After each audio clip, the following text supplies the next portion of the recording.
ராசிபுரம் அரசு பள்ளியில் மாணவர் ஒருவர் சக மாணவரால் தாக்கப்பட்டு உயிரிழந்த சம்பவம் அப்பகுதியில் பரபரப்பை ஏற்படுத்தியுள்ளது. நாமக்கல் மாவட்டம் ராசிபுரம் பகுதியை சேர்ந்த பிரகாஷ் என்பவரின் மகன் கவின்ராஜ் புதுப்பாளையம் சாலையில் உள்ள சிவானந்தா சாலை அரசு மேல்நிலைப் பள்ளியில் 9ஆம் வகுப்பு பயின்று வந்தார்.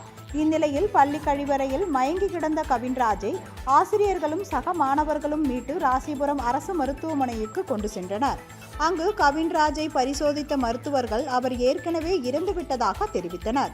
இது குறித்து நாமக்கல் மாவட்ட கல்வி அலுவலர் மகேஸ்வரி உள்ளிட்ட அதிகாரிகள் பள்ளிக்கு நேரில் சென்று மாணவர்களிடம் விசாரணை மேற்கொண்டனர். அப்பொழுது 5 நாட்களுக்கு முன்பு பள்ளியில் மாணவர்களிடையே தகராறு ஏற்பட்டதாகவும், எனவே மாணவரின் இறப்பில் சந்தேகம் உள்ளதாகவும் உறவினர்கள் கூறினர். இதனைத் தொடர்ந்து மாணவனை தாக்கி கொலை செய்த மாணவரை கைது செய்ய கோரி உறவினர்கள் திடீர் சாலை மறியலில் ஈடுபட்டனர்.